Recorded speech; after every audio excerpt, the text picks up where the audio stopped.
Só aqui. Ok, vocês estão vendo os slides?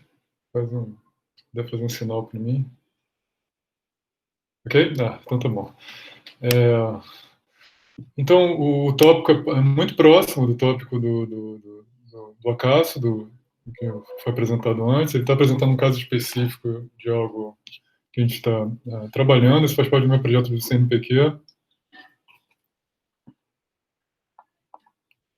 sobre revisão da lógica e equilíbrio reflexivo. Esse aqui é o outline da minha apresentação. A estrutura da apresentação começa com uma introdução. Eu dividi a apresentação em 4 tópicos principais.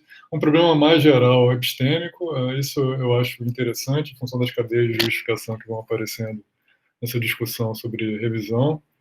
A própria revisão da lógica e a discussão sobre normatividade. Depois eu vou introduzir a discussão sobre equilíbrio reflexivo, se remetendo de novo a esse problema epistêmico que eu apresento na primeira parte.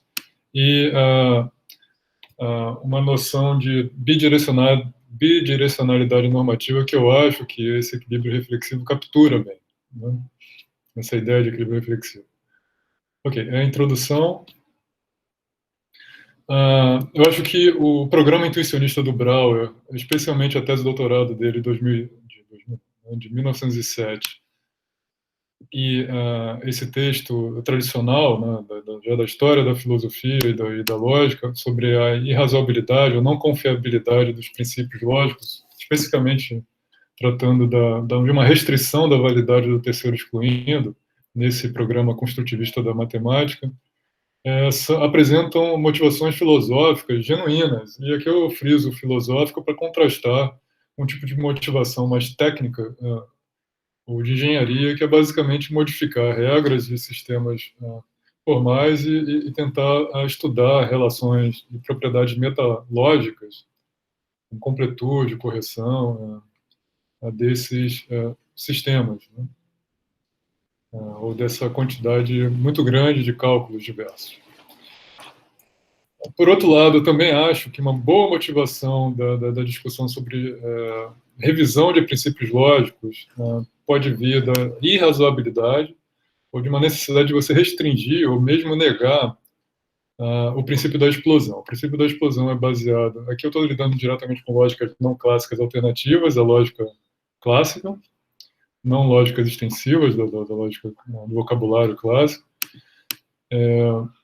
como é apresentado usualmente. O princípio da explosão é um princípio... Aqui eu tenho essa tirinha, como eu tenho um pouco mais de tempo, eu vou ler essa tirinha, eu encontrei na internet. Você tem 2 amigos aqui. O primeiro amigo, filósofo, lógico, está apresentando para o segundo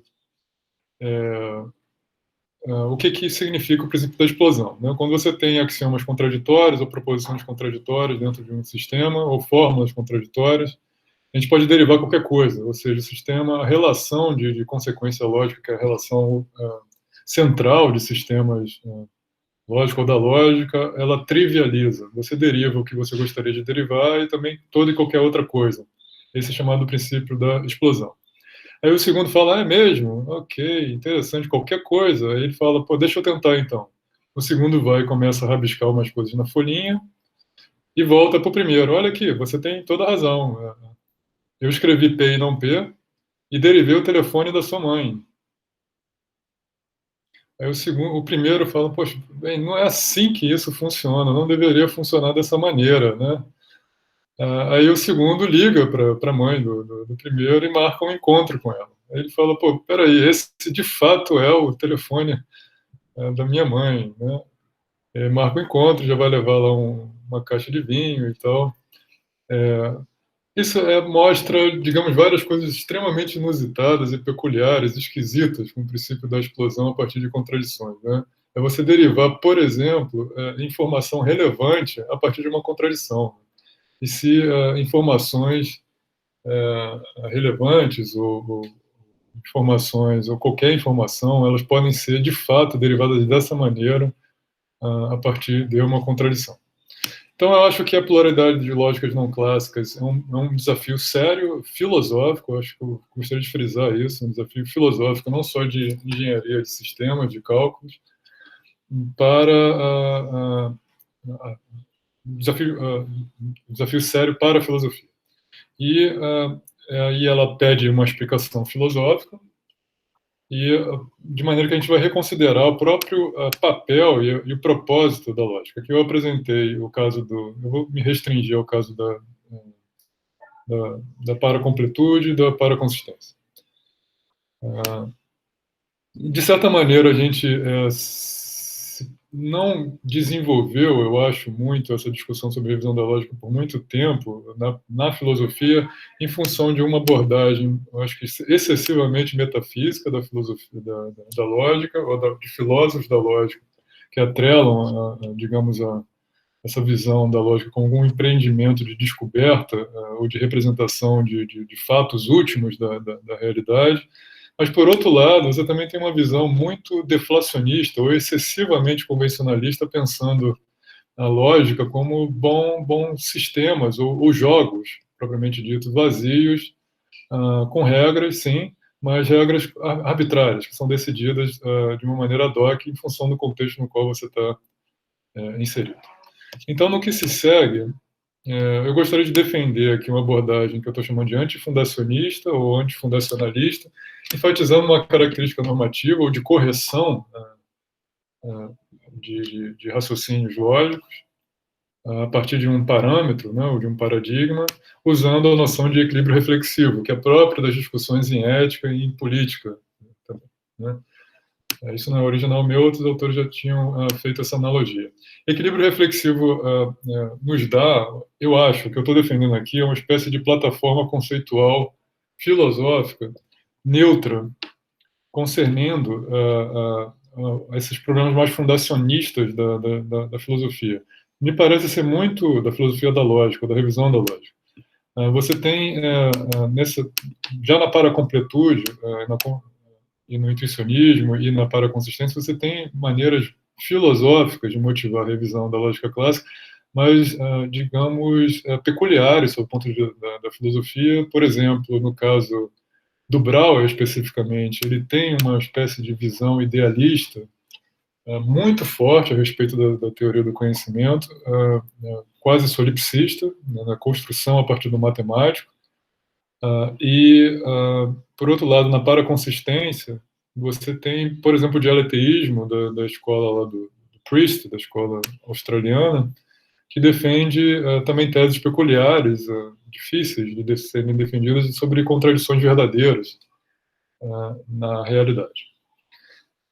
De fato, o equilíbrio reflexivo por si só, isso já foi uma crítica que eu recebi do Marco Rufino na semana passada, na apresentação desse trabalho, numa mesa super legal da Sociedade Brasileira de Filosofia Analítica com a Sociedade Brasileira de Lógica.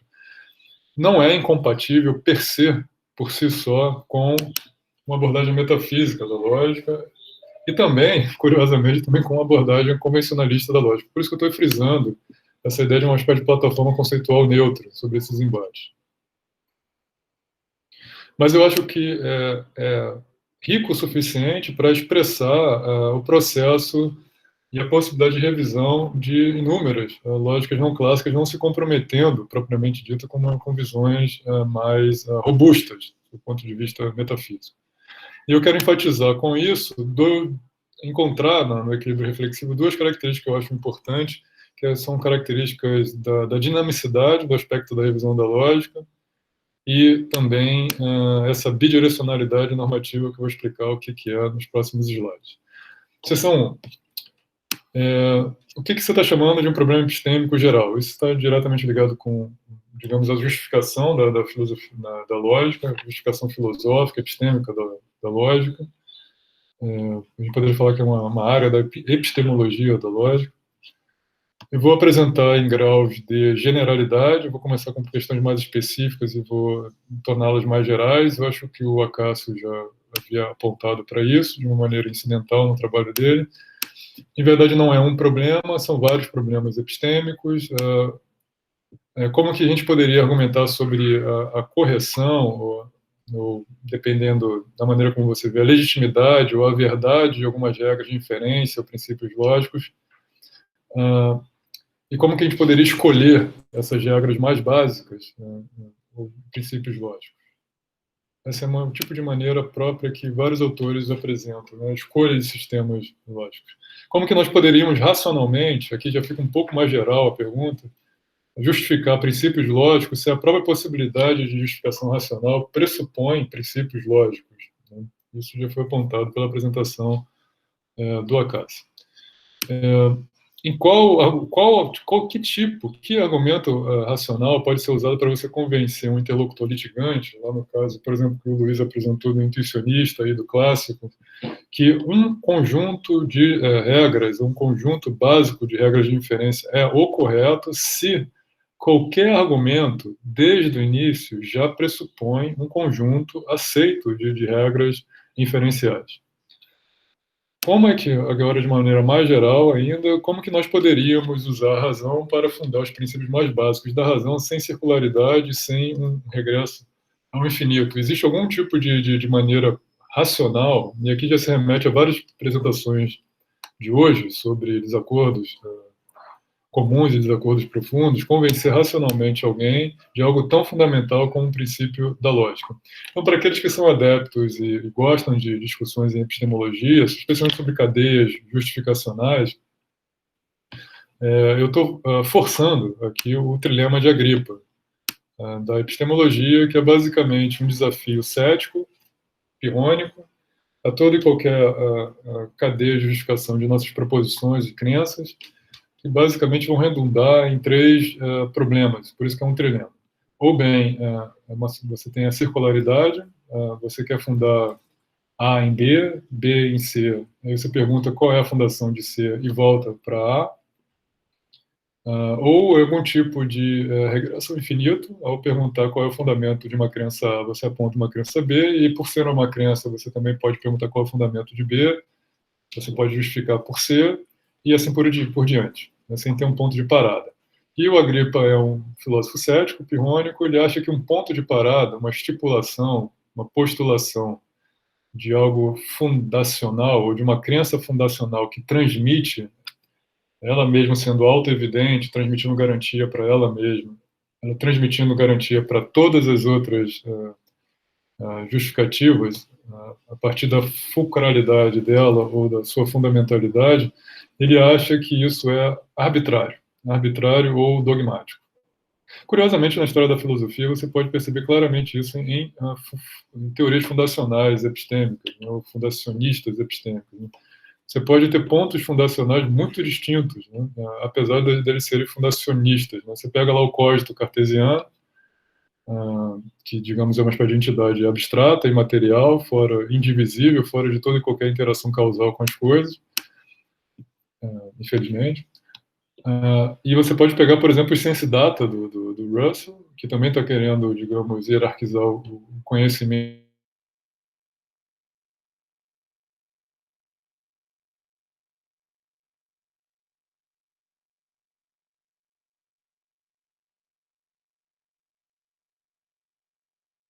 Né, do Agripa aqui.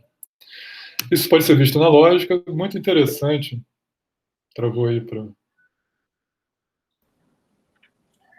Acho que voltou agora. Se tu puder repetir, talvez, a última coisa que tu falou sobre as diferenças dos fundacionismos. Tá.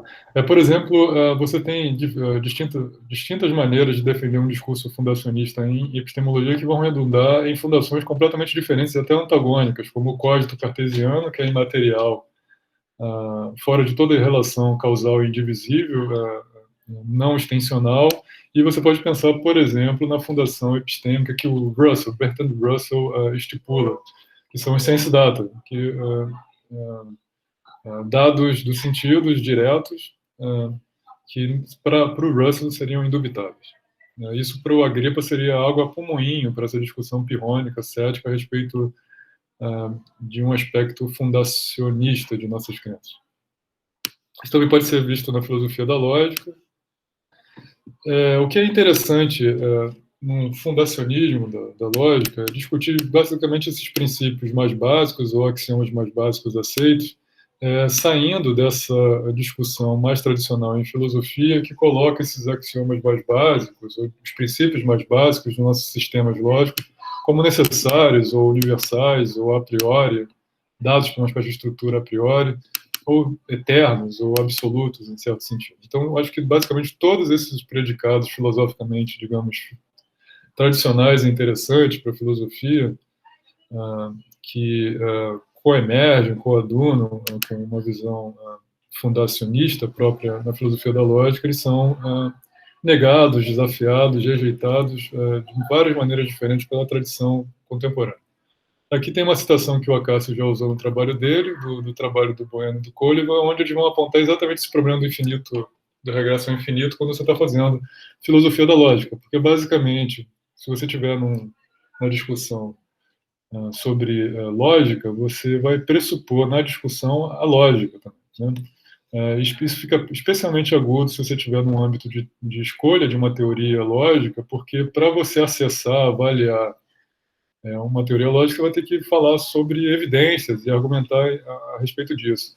Mas só que evidências e argumentações eles têm que ser avaliados por alguma lógica. E aí está feito o regresso ao infinito ou a circularidade. Como que se escolhe essa lógica para avaliar as próprias evidências e argumentos da lógica?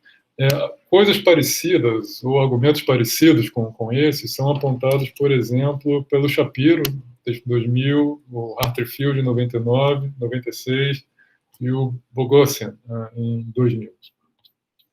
Então, isso não é original, não é novo. Seção 2, sobre revisão da lógica e normatividade. Eu acho que existem pelo menos duas visões na filosofia da lógica. Elas não precisam ser conflitantes, elas podem ser organizadas ou conciliadas em alguma maneira, mas muitas vezes uma não conversa muito com a outra, né? Eu acho que você tem uma visão mais mainstream, mais ortodoxa, acho que está na ortodoxia da apresentação das discussões da filosofia da lógica agora. Eu chamaria de uma abordagem naturalizada, mas eu não estou satisfeito com esse título que eu estou dando. Acho que não precisa ser naturalizado, talvez representacional, o representacionista da lógica, o descriptivista da lógica. Foi a pergunta que eu já tinha feito para o Acácio. Muitas vezes é apresentada como a lógica, ou a ciência lógica, dessa maneira, ela não é, a disciplina lógica, ela não é, por ela mesma, diferente, uma exceção dentro do âmbito de outras ciências, especialmente de ciências naturais e de ciências empíricas. Elas também descrevem determinados domínios, né? Descrevem, representam de maneira que você possa entender o comportamento de determinados domínios. O Quine, eu acho que é a pessoa que introduz de maneira mais evidente, de maneira muito influente, essa visão mais naturalizada da lógica. Por exemplo, em Dois Dogmas, ele vai defender que mesmo as leis da lógica podem ser revisadas e postas para serem reconciliadas com um sistema de crenças a partir de experiências, ou seja, um dado empírico ou algum tipo de evidência empírica recalcitrante. Então, você pode corrigir, né, você tem essa normatividade, você pode corrigir leis da lógica em função de uma experiência recalcitrante, né? Isso seria, digamos, a motivação dessa discussão sobre a não exceptuabilidade da lógica dentro da arquitetura das nossas ciências. Essa distinção mais dura, nuclear, entre a priorismo e entre ser a priori e a posteriori, ela fica diluída, né, desafiada nesse horizonte. Eu acho que redunda na própria discussão sobre normatividade da lógica. Por exemplo, no Gilbert Harman, a lógica, ela mesma, ela não precisa ser normativa, ou seja, ter parâmetros ou paradigmas de correção de várias, digamos, usos inferenciais, mas o ideal normativo da lógica, em verdade, é debitário, parasitário, derivativo de alguns princípios epistêmicos mais primordiais, ou mais fundamentais do que a própria lógica. Por exemplo, o princípio epistêmico como não aceitar informações contraditórias ou sistemas que tenham contradições. Isso seria não um princípio da lógica, mas um princípio epistêmico normativo que poderia ser relido, reintroduzido em sistemas lógicos. Aí você vai perguntar, dentro dessa matriz, qual seria o método de revisão? A gente está falando de representações, a lógica representando um domínio de fatos ou da realidade, descrevendo, seria basicamente a mesma maneira como a gente revê ciências naturais, né, a partir desses casos de experiência recalcitrante, né, com evidência empírica. Basicamente, os princípios também seriam falíveis e não universalmente válidos, e você pode também introduzir elementos de melhor explicação a partir de fenômenos naturais ou fenômenos empíricos que apareçam para você, no caso do abdutivismo. E aqui tem uma lista de, eu acho, pessoas que possam defender isso, né, essa visão mais naturalística ou representacional da lógica, como o próprio Priest, 2004, o Bueno Coleman, o Williamson, 2007, a Gillian Russell, isso aqui não é o Bertrand Russell, é Gillian Russell, 2014, 2015, o Walter Carnielli e o Abílio Rodrigues, 2017, no texto da Sintese, o Lortland e o Dan Martin, um texto muito recente, também fazem sobre anti-exceptualismo, fazem esse tipo de consideração. Então, por outro lado, para motivar um pouco essa outra abordagem, que se contrasta, eu acho, com essa outra visão mais representacional, a gente precisa, de fato, ter essa visão mais representacional ou naturalista para possibilitar a revisão da lógica? Eu acho que a resposta é não. A gente não precisa se comprometer com isso se pensar na revisão da lógica, né? Por exemplo, se a gente tiver essa abordagem que enfatiza, dá o protagonismo à discussão própria normativa da lógica, ou seja, como um parâmetro, como um cânone, com princípios e regras pelas quais a gente corrige, orienta, guia, controla, revisa aplicações locais de coisas, né? Isso seria um paradigma não representacional, porque eu acho que o correlato conceitual aqui, nessa tradição do que os representacionistas estão fazendo, não é ênfase na representação. Não ser representacionalista não significa que você está abolindo a ideia de representação, você só está tirando o protagonismo, o privilégio epistêmico dentro da filosofia. Seria o papel da expressão. Okay? Sistemas lógicos, eles expressam, eles tornam público, eles tornam explícito determinados acordos implícitos em nossas atividades linguísticas, por exemplo.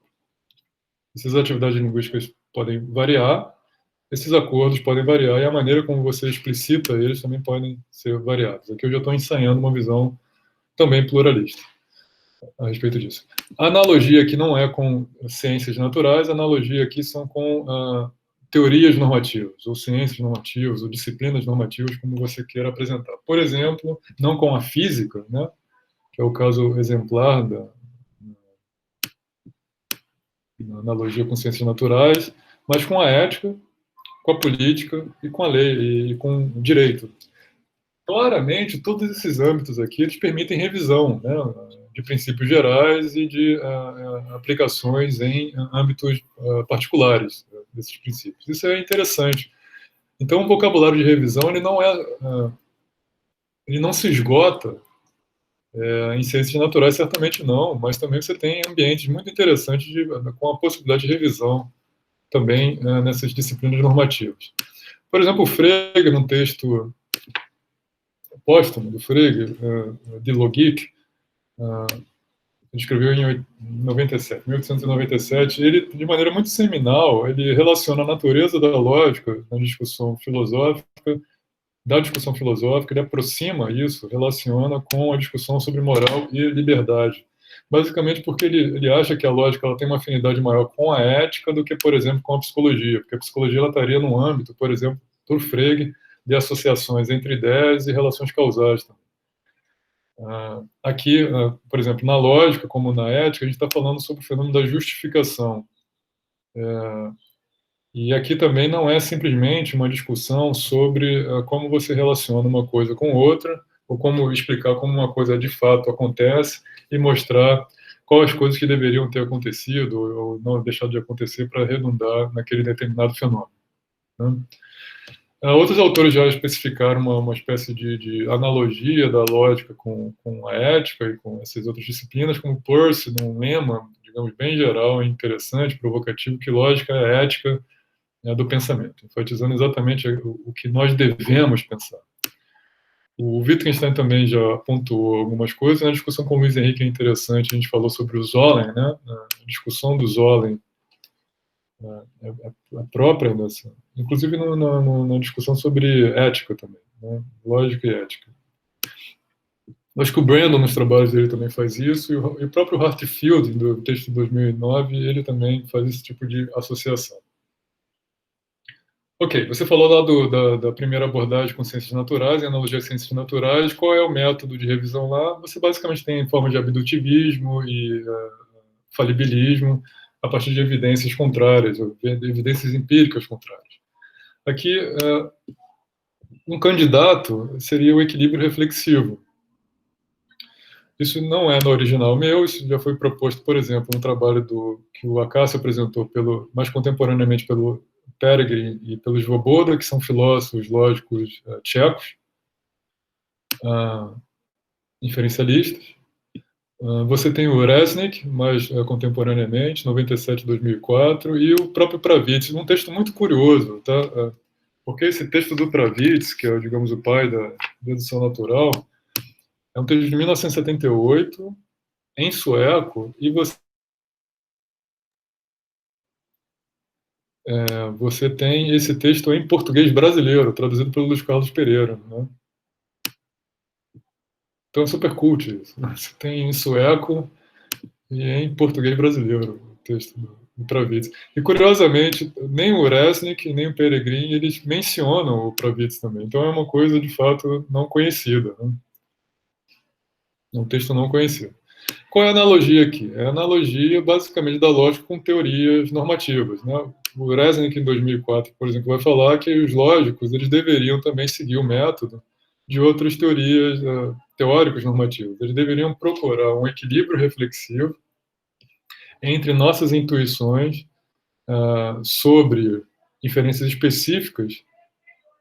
Isso deveria entrar em equilíbrio com verdades putativas lógicas e sobre teorias lógicas mais gerais, né? O que eu estou querendo enfatizar aqui? Eu estou querendo enfatizar, basicamente, esse sabor antifundacional desse. Se eu enfatizo essa abordagem mais normativa e o equilíbrio reflexivo. Basicamente, a lógica aqui ela deveria não ser pensada como uma espécie de empreendimento metafísico, mas como uma espécie de empreendimento humano, especialmente linguístico. A gente está falando de linguagens humanas e como expressar essas linguagens humanas de maneiras distintas, né? A lógica formal, ou seja, raciocinar a partir desses princípios em sistemas formais, em princípios gerais e regras mais gerais, deveriam ser basicamente baseadas nas nossas práticas discursivas atuais em raciocínios corretos ou locais. O problema aqui da lógica não é nem propriamente com a lógica formal e nem com a aplicação da lógica às ciências. Eu não estou negando que lógica pode ser aplicada às ciências naturais, isso seria quixotesco, não estou defendendo isso, mas o tipo de raciocínio que nós temos em nosso cotidiano. O locus primário da normatividade do significado deveria ser a nossa vida cotidiana e as nossas inferências regulares. Esse aqui é por exemplo, que o Peregrin e Svoboda defende. O que está sendo enfatizado aqui é uma dimensão social, constitutiva da lógica, a necessidade da gente pensar como que nós absorvemos regras por observação e instrução, e a possibilidade da gente se corrigir mutuamente em práticas públicas, em práticas regulativas públicas. Especialmente a ideia que a gente tem que ser treinado, iniciado, introduzido nessas práticas comunais. O Resnick vai enfatizar, por exemplo, que a inferência, a diferença que nós fazemos, elas são empreendimentos sociais estabilizados pela aquiescência, a aprovação e desaprovação de nossos pares. E aqui tem os dois elementos que eu gostaria. Eu vou tratar, né? Tanto do aspecto dinâmico da revisão da lógica, como essa bidirecionalidade normativa. O equilíbrio reflexivo e o. O equilíbrio reflexivo ele foi proposto primariamente, não com esse nome, pelo o Nelson Goodman. Em um texto clássico da década de 50, o Goodman vai tentar justificar a indução, raciocínios indutivos, fora desse âmbito da discussão huminiana, né, do Hume e dessas dificuldades em você estabelecer argumentos indutivos. O Rawls ele vai aproveitar o tipo de justificação que o Goodman dá para argumentos indutivos e vai usar em política, na teoria da justiça dele, né? Exatamente para tentar pensar como é que você poderia ter maneiras de cooperação justas, supondo agentes livres, né? Especialmente determinar formas de deliberação dentro desse ambiente de agentes livres e de uma cooperação justa. O que está sendo enfatizado aqui, né? É que você tem práticas cotidianas de procura, de investigação ou de demanda por coerência. E essa demanda por coerência, por si só, ela geraria o fenômeno da justificação. No âmbito da ética, você examina julgamentos morais, particulares, locais, procurando a coerência com outras crenças e também coerência com princípios morais mais gerais, de maneira que você atinja essa coerência aceitável entre eles.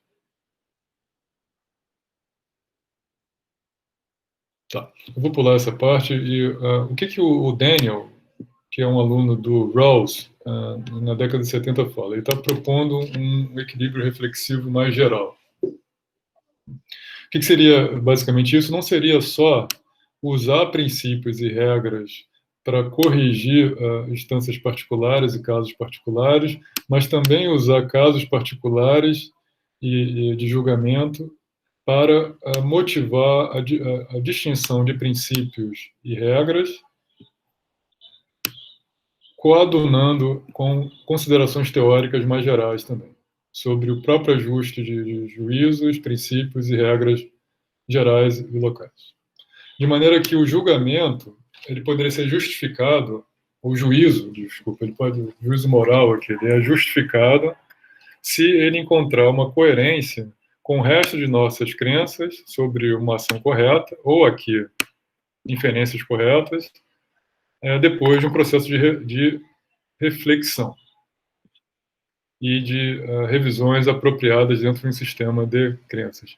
Uma pessoa, então,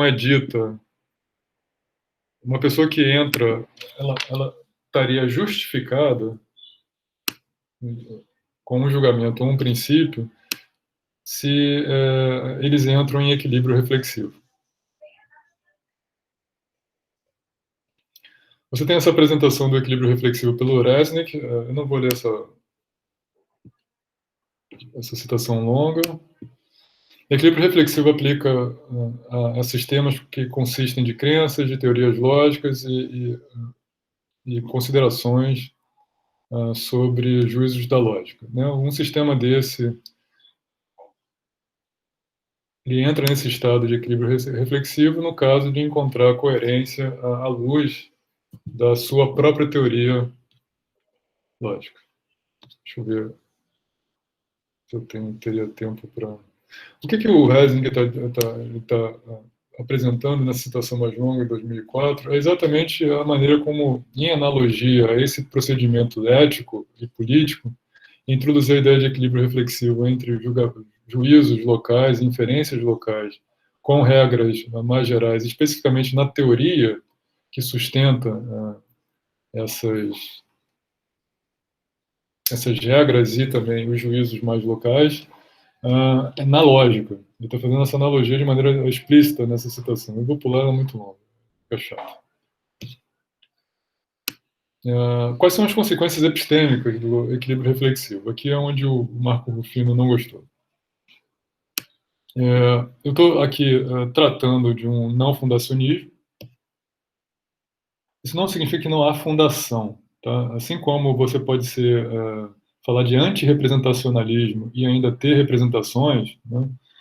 Ou você pode ser antirreferencialista, mas ainda estipular que existem referências no mundo, você pode, sim, ter fundação, mas essa fundação ela não estaria dentro de um âmbito epistêmico fundacionalista, onde você tem, digamos, um conjunto privilegiado de algumas sentenças, axiomas ou juízos que transmitem, eles se fundam, talvez por autoevidência, e transmitem, transmitem garantia epistêmica para os outros juízos, sentenças ou fórmulas do teu sistema. Então, o antifundacionalismo aqui é aquele que não acredita que existe algum tipo de crença fundamental ou princípio especial, que é a fundação básica de toda e qualquer investigação ou conhecimento. Repara que a discussão do equilíbrio reflexivo ele é muito mais ligada à discussão sobre justificação, como nós estamos justificados quando, digamos, os juízos específicos, as regras gerais e a própria teoria entram em incoerência, do que provavelmente na verdade da teoria ou na verdade do juízo, na verdade das regras. Não existe, você não precisa contar nenhum tipo de história especial a respeito desse ponto de onde você parte, por exemplo. Você não precisa desse aspecto de um grupo privilegiado ou direto de justificações, de crenças diretamente justificadas. Você precisa, sim, de alguns pontos específicos, fixos, mas não de fundamentos especiais. Eu acho que existe aqui uma certa circularidade, de fato. O pano de fundo, ele mesmo, ele não precisa ser independente da lógica. Ele já é situado dentro de uma lógica desde o início. E esse funda os pontos fixos pelos quais você parte para procurar o equilíbrio reflexivo. Isso permite um exame constante, você refina, modifica e revisa o teu sistema. Eventualmente, você pode admitir novas crenças e procura modificar de acordo para manter o sistema estável. Ele tem que ser estável o suficiente, não absoluto, né? Não mais estável o suficiente. E essa minha última sessão de discussão... Deixa eu só ver uma coisa aqui hoje. Eu errei a numeração. Em verdade, eu já tinha errado e não corrigi isso. Essa é a seção 4. Revisão e a bidirecionalidade da normatividade. Eu comentei sobre a circularidade. Aí a pergunta é: circularidade de fato é um problema, né, nesse ambiente aqui? Então, uma objeção possível, já apresentada pelo Shapiro no texto de 2000, é para que um processo atinja, né, para que o processo em direção ao equilíbrio reflexivo ele inicie, nós já precisamos de uma lógica operando no pano de fundo. Né? Mas isso é exatamente o que a gente queria alcançar com o equilíbrio reflexivo, que é exatamente essa lógica. Então, o Shapiro está acusando esse procedimento do equilíbrio reflexivo de ser circular. Mas repara que isso não precisa ser um problema. A linguagem natural, ela mesma, ela já contém algo como uma lógica. Né? E a gente começa a formalizar isso. Essa proto-lógica das línguas naturais nas quais a gente está inserido, que nós dominamos, ela transcende, ela está para fora do processo próprio de equilíbrio reflexivo. Ela é anterior a isso, anterior sob o ponto de vista tanto lógico como também temporal. Mas ela é muito complexa, e ela é muito confusa, e muito difícil de lidar por uma espécie de reconstrução formal. E é exatamente a ideia que o Vacassi já havia apresentado, sob o ponto de vista coerentista, de uma tradição epistêmica, do navio ou do barco de Neurath, né? É uma espécie de barco onde você tem que fazer consertos e revisar o próprio barco. Dentro do barco, você não pode sair do barco porque você está no alto mar, e não pode encostar ele em um porto e sair dele, por exemplo. Você tem que construir, revisar, modificar o barco enquanto você está usando o próprio barco. Né? Acho que é essa a imagem epistêmica que está aparecendo aqui. Eu acho promissor. E repara que também nessa metáfora do barco, você não precisa falar a visão sobre verdades últimas ou algum tipo de axioma primeiro que vai transmitir, digamos, garantias epistêmicas para todos os outros passos do teu sistema, não precisa ter, né?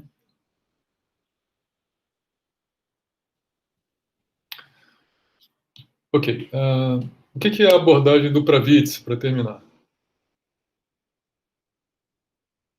Eu acho que eu encontro exatamente os dois tópicos que eu precisava, que eu estava querendo para a revisão da lógica.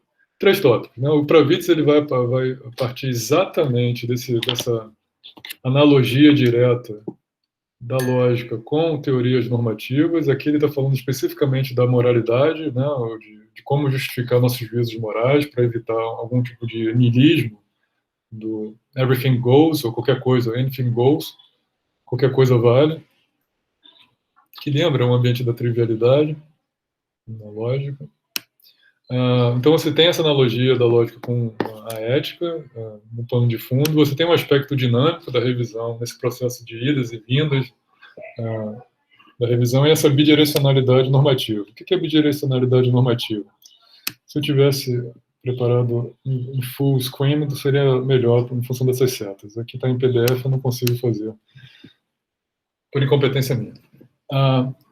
Essa direção da normatividade, de princípios gerais e teorias gerais, sendo usadas para corrigir, ou como uma espécie de cânone, paradigma de correção, modificação e revisão de valores particulares e inferências particulares, isso está no âmbito da discussão do Pravitz, né?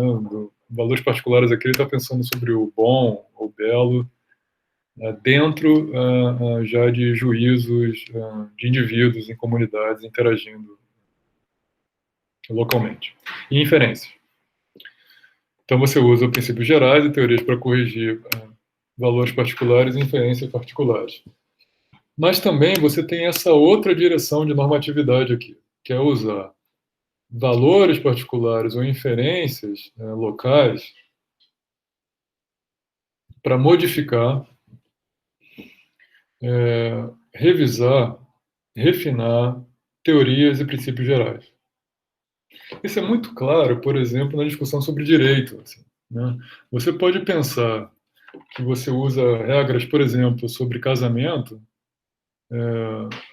no direito civil para corrigir, por exemplo, quando, sei lá, uma pessoa, aqui no Brasil, por exemplo, um cara quer casar com 2 mulheres simultaneamente. Né? Então você pode usar essa regra, né, estipulada, introduzida, para corrigir o que a pessoa está fazendo. Ou seja, ela tem um efeito normativo sobre lá a intenção desse senhor em casar com 2 mulheres simultaneamente. Mas veja, eventualmente, casos particulares ou locais, eles podem ser usados, especialmente se eles se repetirem e se eles forem relevantes e tiverem algum tipo de saliência no debate público, para motivar a correção do próprio Código Civil ou de leis jurídicas. Né? Por exemplo, caso discussões, sei lá, imagina que fica saliente, importante, que pessoas possam casar simultaneamente com várias outras pessoas em nossa sociedade. Isso parece motivar, sim, normativamente, que faz uma pressão normativa que princípios jurídicos, ou não princípios, mas leis jurídicas tenham que ser revistas. Né? Então você também tem essa outro sentido da bipolaridade. Você tem essa direção de princípios gerais corrigindo valores e inferências particulares e também valores particulares ou inferências particulares ou casos locais sendo motivadores da correção, fazendo uma pressão normativa também. Deixa eu anotar isso aqui antes que eu esqueça. Pressão normativa em relação aos nossos princípios mais gerais. Né? Tá, o Tarek está saindo. Ok, Tarek. Depois você pode, se quiser fazer alguma pergunta. Na verdade, eu vou acabar agora. O que o Pravitz está apresentando aqui é nessa analogia entre a filosofia moral e lógica, a gente tenta colocar exatamente nossas ações dentro de um contexto maior. A gente tenta entender melhor os nossos propósitos e a finalidade, e encontrar regras gerais para toda a nossa atividade inteira. Essa é a razão pela qual as nossas avaliações e a maneira como nós raciocinamos são influenciados por princípios que nós temos na ética e na lógica. Apesar que esses princípios, eles mesmos, por seu turno, eles também são resultados de processos de reflexão sobre as nossas atividades e recebem a sua validade ao serem testadas nesse pano de fundo das nossas práticas inferenciais ou práticas morais. Acho que no caso o caso do Pravitz aqui é o caso do intuicionismo, né?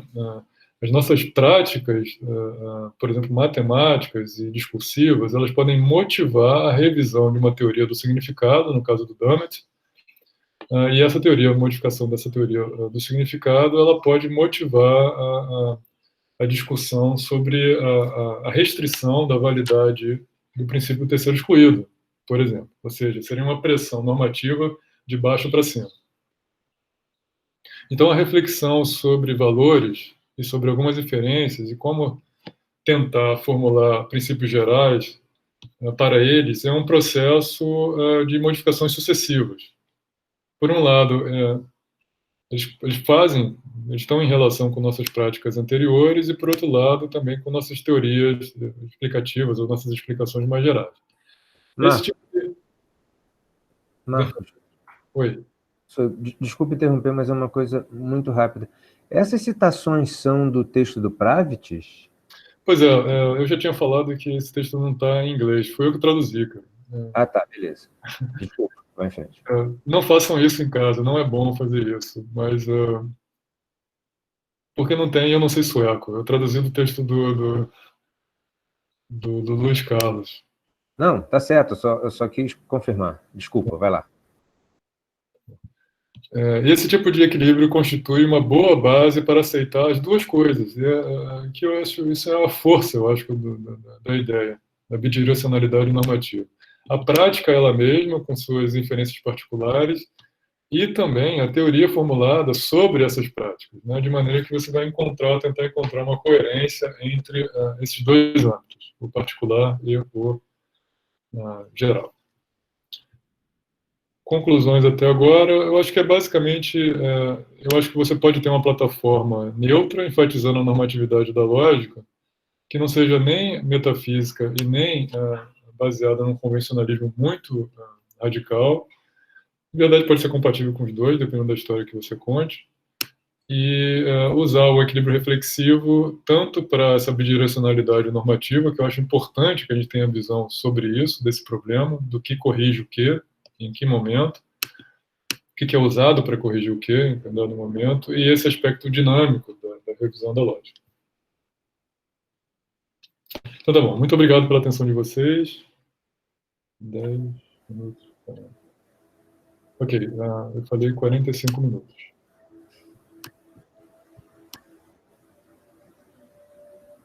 Muito obrigado pela atenção. Luiz, você pode fazer pergunta.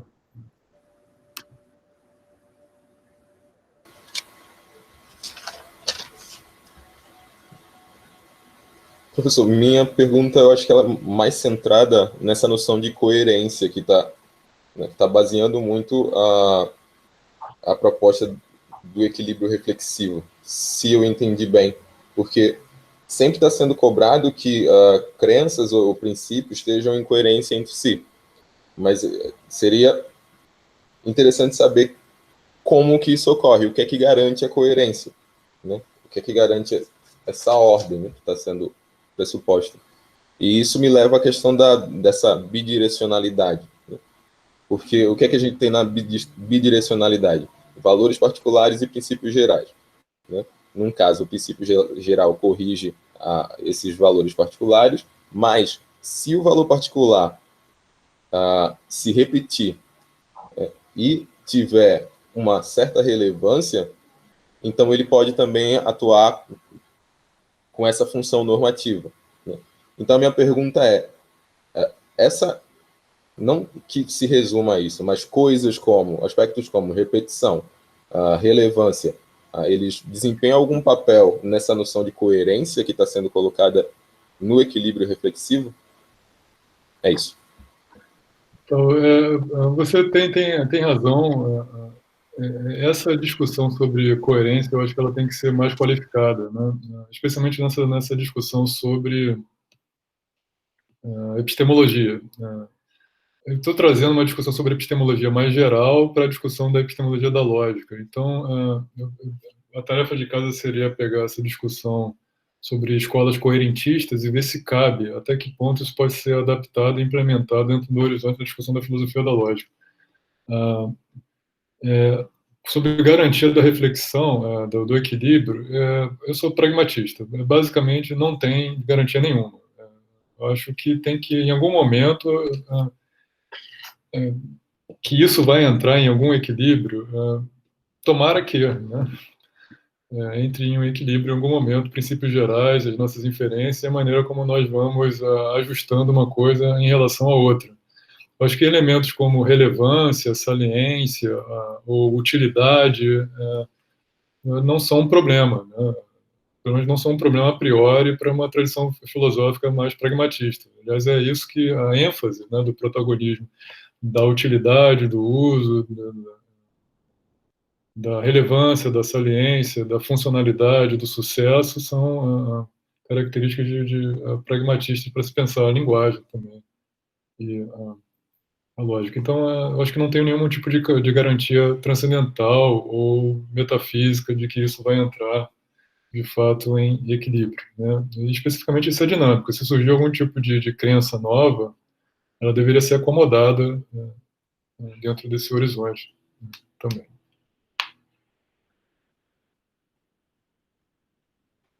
Acho que especialmente a noção de coerência vai ter que ser trabalhada alguma noção de conflito ou incompatibilidade, eu acho que mais num sentido não formal, num sentido material, ou em relação às relações conceituais, de fato, né, dentro de um ambiente maior. Eu acho que pode ser usado aqui essa tradição inferencialista, né? A lá Brandon. Isso não é incompatível. Eu acho que poderia desempenhar um papel importante para explicar essa coerência de fundo, né? Pensar em incompatibilidade de materiais conceituais em determinados sistemas de crenças, né? Eu não sei, estou pensando alto. Eu acho que é possível. Tá, Professor, só mais uma coisa, muito rápido.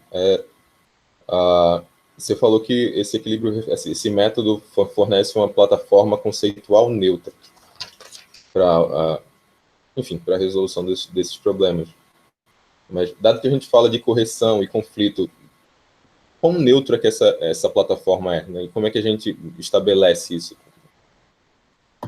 Essa é uma outra muito boa pergunta. Em verdade, não é tão neutro assim, né? Porque eu acho que talvez seja neutro sob o ponto de vista metafísico, né? Sob o ponto de vista de alguém, por exemplo, como o Priester defendendo contradições verdadeiras no mundo, seja lá o que isso signifique, ou alguém pensando numa espécie de matemático ideal, construindo o mundo a partir de estados mentais e tal, né? Então, eu poderia evitar essas duas coisas, por exemplo, para pensar na restrição do princípio do terceiro excluído em função de algumas atividades construtivas, ou em computação ou na própria matemática também, né? Ou seja, algumas práticas elas vão motivar pela saliência e utilidade e pela relevância delas, vão motivar a restrição de um princípio geral.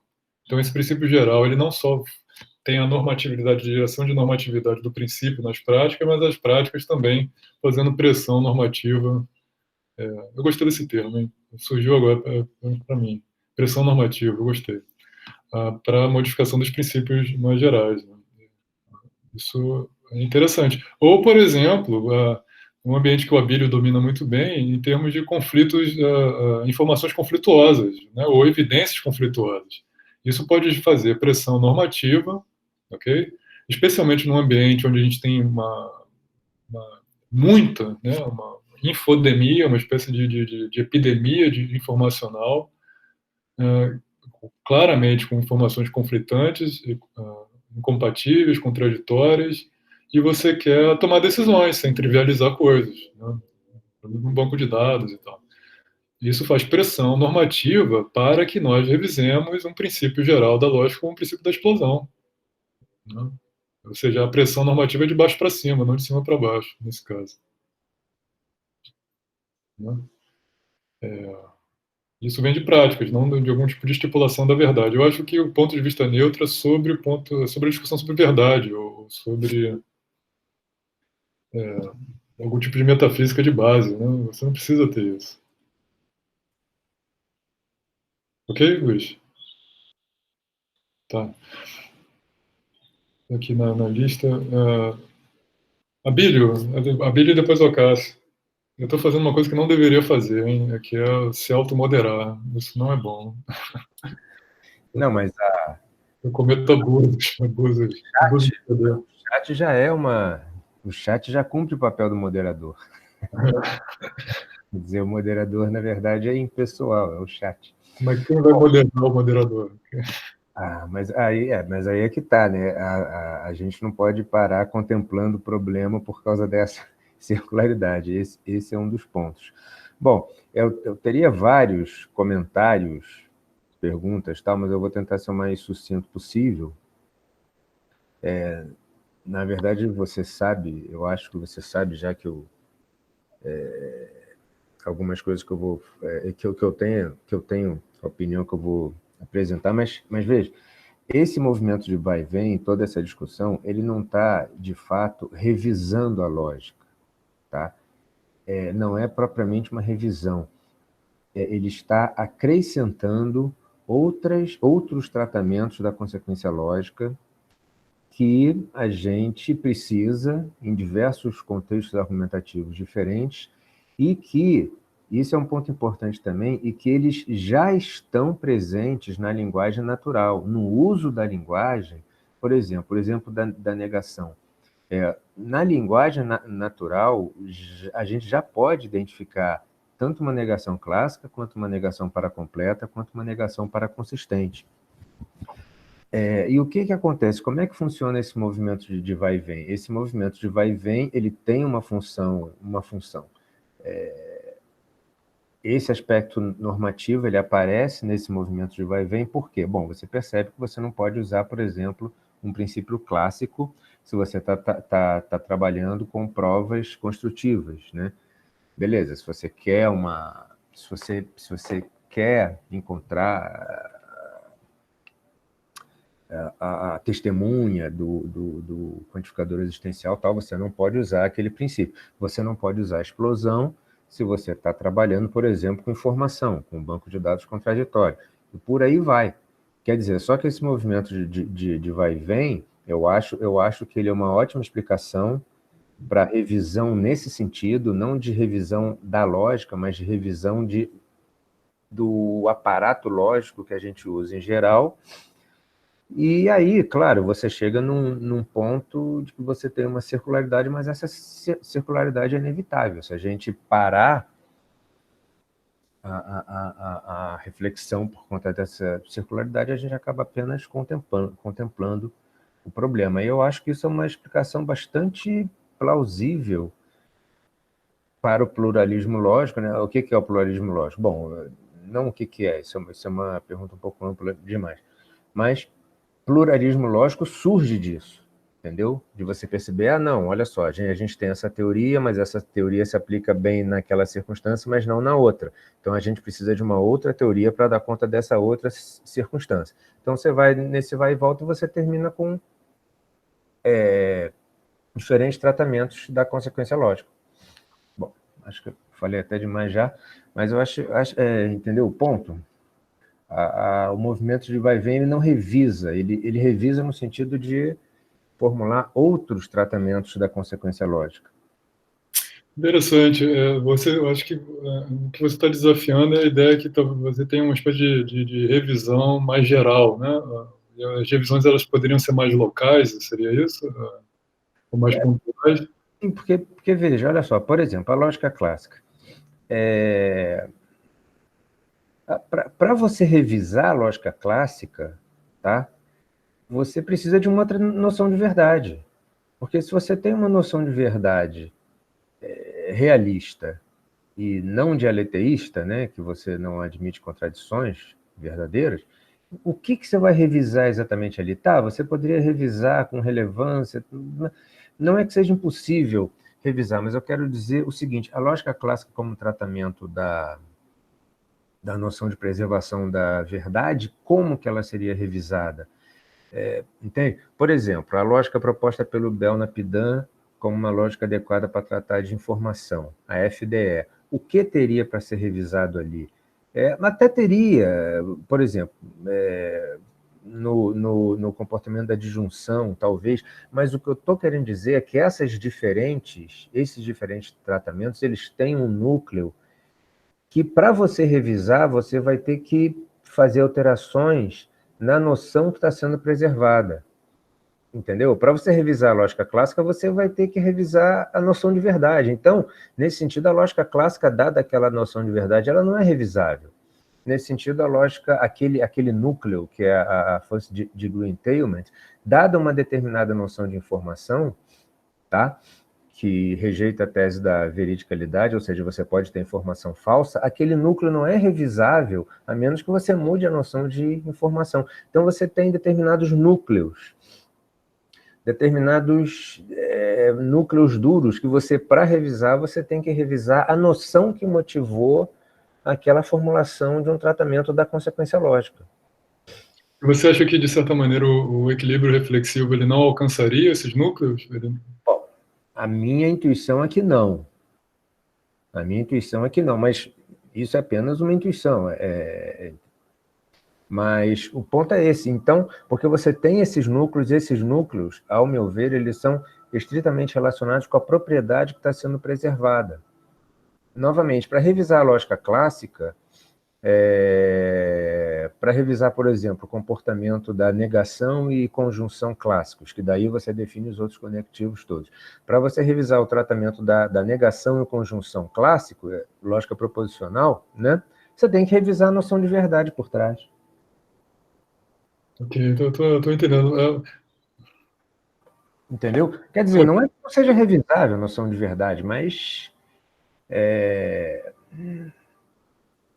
Mas, em certo sentido, Abílio, se, por exemplo, no caso do Dummett, quando ele vai generalizar o quadro do intuicionismo do Brouwer para a linguagem, assim, ele está tentando motivar a restrição da validade do terceiro excluído a partir de uma discussão sobre uma teoria do significado, né? Ele está modificando o núcleo, né? Em certo sentido, se você também quiser falar sobre verdade. Ele está modificando o núcleo para uma avaliação do que a gente está fazendo, não? De coisas relevantes sobre o que a gente faz. O que você acha disso? Não, eu acho que a proposta do Dummett... eu particularmente acho que a proposta do Dummett não funciona. E claramente a proposta do Dummett... claramente, até onde eu posso ver, a proposta do Dummett não se encaixa nisso que eu estou falando. Essa ideia de que você tem... por exemplo, que a lógica clássica é adequada para tratar de verdade, eu até onde eu conheço a proposta do Dummett, que eu não conheço em detalhe, isso não é compatível com a proposta do Dummett, tá? E eu particularmente acho que a proposta do Dummett não funciona. Entendi. Eu acho que ele não foi bem sucedido nessa, digamos, tentativa de uma abordagem monista, né, em relação à lógica intuicional. Será que esse quadro, por outro exemplo, do equilíbrio reflexivo, ele não poderia ser usado exatamente para motivar também o que vocês estão fazendo, você e o Carnieri estão fazendo sobre para a consistência? Se você pensa em termos, da maneira como eu apresentei, por exemplo, em termos de informações conflitantes ou evidências conflitantes, da necessidade, da relevância que isso ganha nas nossas práticas atuais, isso não motiva a restrição, por exemplo, da explosão em alguns contextos? Não, exatamente, mas olha só, isso é um dos meus pontos. Na verdade, a restrição da explosão, quando se fala de informação, né, quando você está tratando não de preservação da verdade, mas preservação de informação disponível, isso não é novo. Isso é justamente a ideia subjacente a semântica do Belknap-Dunn. O Belknap fala explicitamente isso naqueles textos de 77. Mas, se a gente trouxer simplesmente a título de exemplo para exemplificar, né, repetindo, a ideia não é nova, mas se a gente trouxer para a circunstância atual, o que acontece? Você percebe, indo para a prática, você percebe que você precisa de um tratamento da consequência lógica com o qual você possa representar, por exemplo, esses contextos argumentativos alucinados, né, que a gente tem hoje em dia de negacionismo e desinformação. Então você, poxa, eu não posso utilizar determinados princípios lógicos que são classicamente válidos nesse contexto aqui. Então eu tenho que ter outro. E por que você não pode? Porque ele não vai ter um ingrediente normativo. O que acontece? Você não pode utilizar, por exemplo, silogismo disjuntivo. Você está tratando de informações em um contexto contraditório. Aí você percebe que o silogismo disjuntivo não vale. Então é normativo você falar, olha, você não pode usar o silogismo disjuntivo nesse contexto aqui. E aí, silogismo disjuntivo, explosão, blá, blá, blá. Eu acho que esse é um bom exemplo também, vou usar, vou mencionar que vai ser de baixo para cima, né? Essa pressão normativa de baixo para cima, né? E isso não vai e volta, porque, veja, tem um problema tem um ponto fraco na lógica FDE, não é exatamente um ponto fraco, porque, por exemplo, a disjunção pode ser argumentado que você pode ter a informação de A ou B sem ter nem a informação de A nem a informação de B. Isso é plausível. Só que a lógica FDE não permite isso. Tá? A negação vale a propriedade da disjunção para a negação. Bom, por quê? Porque a ideia é que a informação tem um caráter construtivo, um construtivo entre aspas, mas que, veja, você precisa ter explicitamente aquilo que você está falando sobre, inclusive por isso que o terceiro excluído não vai valer. Se você não tem nem informação de A, nem informação de não A, você não tem nenhuma informação sobre A, então o A ou não A não vale. Mas eu estou querendo ilustrar o seguinte, não é que não existam pontos fracos quando a gente tem esses... Não, até existem. Agora, a revisão dessas coisas, a revisão desses sistemas formais é uma coisa que passa pelo conceito que está sendo preservado, pela noção que está sendo preservada. Por exemplo, você não revisa a lógica clássica sem revisar a noção de verdade. Essa é minha conjectura, eu diria. Você não revisa a lógica do Belknap-Dunn sem revisar a noção de informação, que é o que está sendo preservado. E veja, você não revisa a lógica intuicionista sem preservar a noção de construtividade, porque isso é um bom exemplo, aliás. Porque existe uma discussão sobre a lógica intuicionista, se a lógica intuicionista deveria ser uma lógica relevante, se a explosão deveria valer intuicionisticamente, isso, em última análise, é uma discussão sobre o que deve ser considerado uma construção. Tá? Quer dizer, então, para a gente, seria uma afirmação absolutamente forte que, de fato, não é adequado fazer. Falar que é impossível revisar a lógica clássica, não. De fato, seria uma afirmação forte demais. Mas o meu ponto, na minha conjectura, mas que eu acho, tenho bastante convicção, essa palavra é perigosa hoje em dia, né? Mas que é uma conjectura que funciona, que é uma tese que vai funcionar, é que para você revisar esses núcleos duros, por assim dizer, você vai ter que revisar a noção que está sendo preservada. Bom, você até pode fazer isso, mas você faz isso nesse movimento de vai e vem.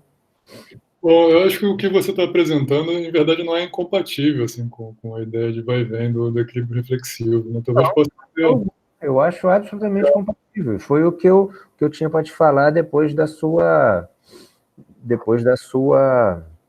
apresentação lá. Eu acho que exatamente mudar essa propriedade mais básica, como verdade ou construtividade, como você está dizendo, apontando, uma espécie de motivação de baixo para cima, né? Sim, E veja, a normatividade, o que me parece que acontece também é que a normatividade vem dessa noção de construção. Ou seja, vem de uma noção de construção, quer dizer, vem dessa noção semântica fundamental. Isso é uma noção semântica fundamental, que pode ser construção, pode ser verdade. E a normatividade vem daí. Então, você percebe, opa, se eu estou trabalhando com construções, terceiro excluído não pode valer. Opa, se eu estou trabalhando com informações... Pô, Billy, essa ideia é interessante, cara, uma ideia boa, assim, talvez o que você está apresentando, posto de uma maneira como uma statement filosófico, usando o vocabulário que eu introduzi do equilíbrio reflexivo, é que a motivação de revisão da lógica, em verdade, não é de cima para baixo, né? Não é sobre uma discussão a priori sobre os princípios que tem que ser É de baixo para cima. baixo para cima, é uma expressão normativa a partir de determinadas propriedades que você quer evidenciar, né? Sim, exatamente. E isso acaba originando diferentes tratamentos. Bom, aliás, é uma tese muito legal, assim, é original filosoficamente, porque o que se tenta fazer em filosofia da lógica é de cima para baixo, né, com frequência. mas na verdade essa ideia não é 100% explícita nesses papers recentes, porque o tópico do pluralismo lógico é sempre simplesmente mencionado, porque os trabalhos se dirigem para a consistência, apresentação daqueles sistemas formais, discussão conceitual sobre evidência, blá, blá, blá. Mas essa ideia ela tá presente ali, que você tem uma demanda de contextos argumentativos que você precisa tratar, você precisa apresentar uma noção de consequência lógica para esses contextos, e você percebe, opa, esse princípio lógico aqui não vale. Aquele outro ali não vale. Pô, legal, cara. Talvez a gente possa pensar um pouco em escrever alguma coisa sobre isso. Aí, né? Na verdade, é porque é tanta coisa, né? Tanta a gente fica ocupado demais, mas aquela ideia, a primeira vez que eu tive essa ideia, não tinha, bom, ao menos eu não me lembro, mas a minha memória já não está muito boa, não. Nunca foi, tá pior. Mas a tua fala lá em Ilha Grande, essa ideia surgiu para mim muito claramente na tua fala lá, e ficou mais forte ainda com a discussão do equilíbrio reflexivo. Eu não me lembro exatamente se você mencionou com essa ênfase o equilíbrio reflexivo em Ilha Grande. Na verdade, nem falei, não. Eu também achava que não, mas eu não tinha certeza, talvez eu tivesse esquecido. É compatível. Entendeu? A discussão do equilíbrio reflexivo acrescenta um ponto que faz essas duas abordagens serem convergentes. Pois tem cara de paper, um paper legal. Né? Eu também acho. A gente pode conversar mais sobre isso, assim. Essa demanda de baixo para cima como uma resposta a uma certa insistência da tradição filosófica de pensar a prioristicamente como usar princípios para corrigir demandas locais. Né? Em verdade, deveria ser de baixo para cima que esse sentido ou direção de pressão normativa. Né? Sim, Depende da propriedade de base que você quer preservar. Né? Ok, legal, bacana, vamos conversar sobre isso. E também tem a discussão sobre a normatividade da lógica, que entra nisso também. A normatividade aparece aí. Opa, você não pode aplicar aquele princípio se você está nesse contexto argumentativo. Legal, acho que é uma boa ideia. Acho interessante. Do ponto de vista filosófico e técnico também, filosofia da lógica. Bacana, vamos conversar assim. Vamos. Uma pergunta sobre não sei, eu perdi. Eu sou péssimo moderador de mim mesmo, né? Não deveria ser. A Cássia ainda está aí? Tô sim, professor. Professor? Sim, pode falar. Primeiro, eu gostaria de parabenizar a apresentação, a intervenção do Luiz e do Abílio. Chamaram muito a minha atenção. Ainda sobre o comentário do Luiz, vi que ele retomou a questão que ele tinha feito também na apresentação sobre a questão dessa harmonia, dessa coerência. Só queria citar o trabalho do Luiz Carlos Pereira, onde que ele justamente faz uma crítica ao equilíbrio reflexivo, não do Peregrine, mas do Pratsky, onde que ele justamente coloca em questão, tem um certo ceticismo justamente nessa questão da incoerência. Não está nada claro que estabelecer essa coerência entre considerações teóricas e inferências particulares.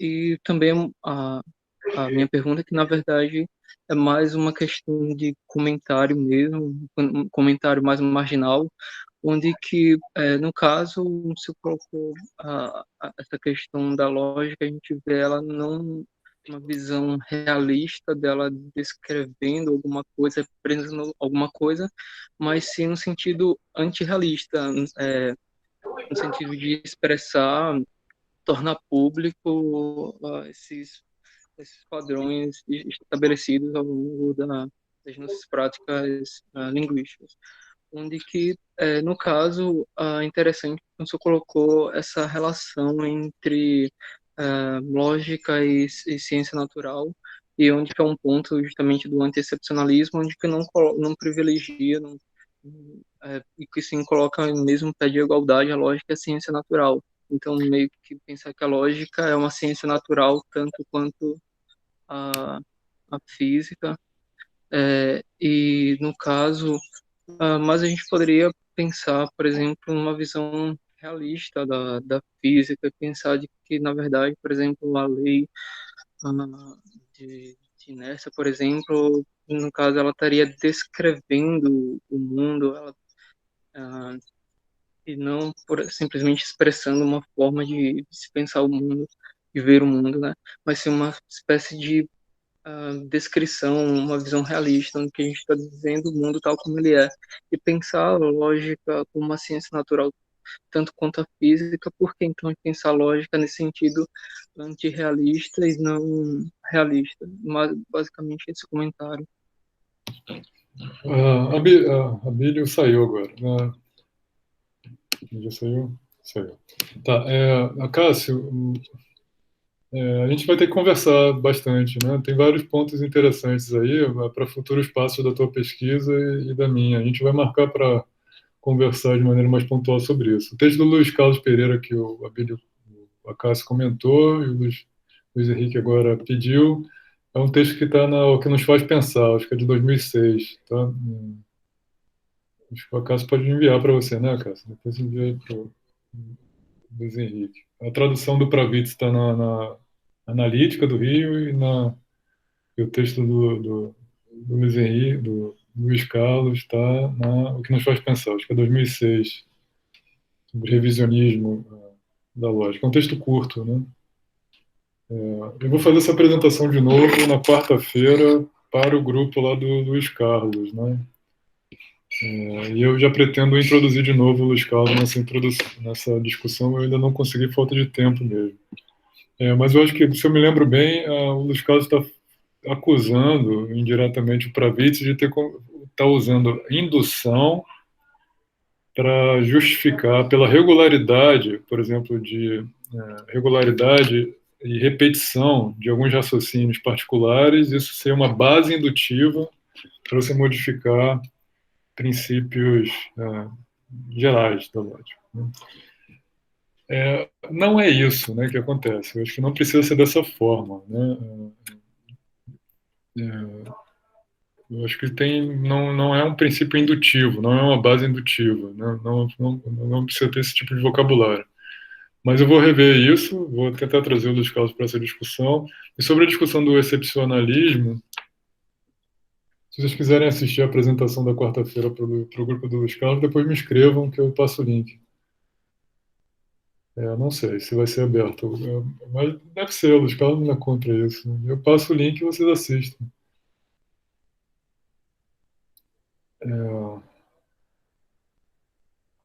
Excepcionalismo. Assim, bom português já está terminando. Eu acho essa tese do anti-excepcionalismo, da analogia da lógica com ciências naturais, dessa forma que é feita, muito inadequada. Muito inadequada. Isso gerou uma indústria de publicação agora e eu não consigo comprar essa ideia. Assim, né? Eu acho uma ideia estapafúrdia. Assim, né? Colocar a lógica no mesmo par que a física. Né?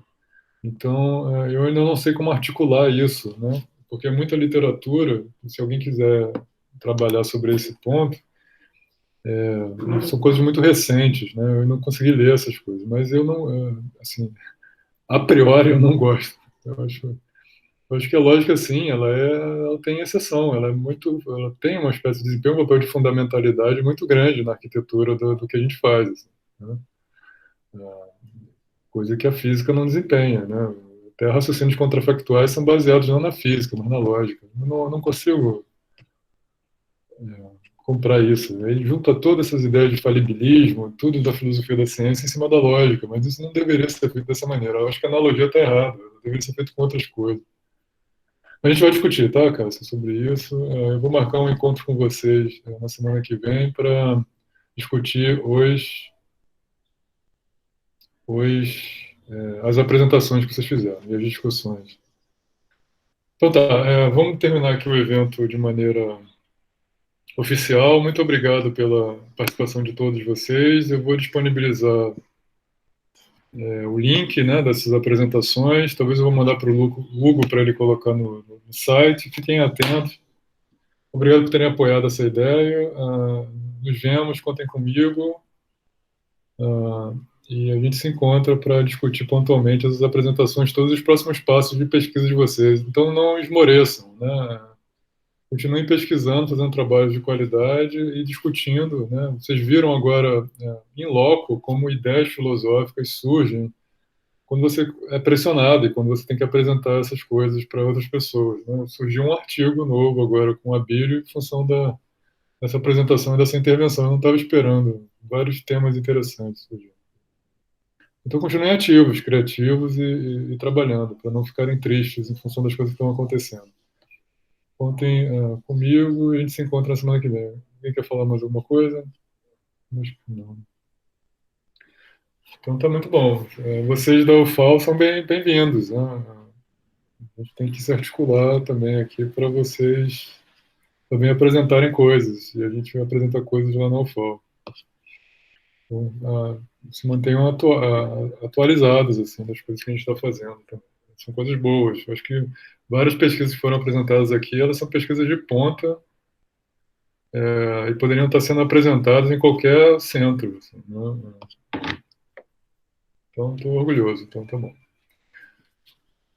Então tá, meus caros. Fiquem bem, com saúde. Bom almoço para vocês. Até a próxima.